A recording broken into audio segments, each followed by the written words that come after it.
50,000 বছরের রাস্তা হবে, যার যার কবর থেকে হাসরের মাঠ। ফুলচেরাতে পুল হবে 30,000 বছরের রাস্তা। আমার উম্মত গুলো কিভাবে রে পায়ে হেঁটে তারা অতিক্রম করবে? বন্ধু নবী এমনি এমনি কাঁদেনি রে, নবী জানিয়ে দিয়েছে কাল কিয়ামতের ময়দানে উম্মত গুলো খালি পায়ে থাকবে, মাটি তো তামা থাকবে। ও বন্ধু, তাদের শরীরে কোনো পোশাক থাকবে না, উলঙ্গ অবস্থায় থাকবে।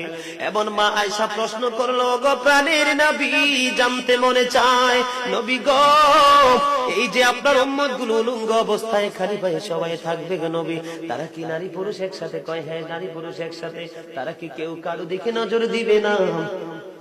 এবার আমার নবী বলেছে, আয়েশা রে, কেমন করে নজর দেবে রে আয়েশা?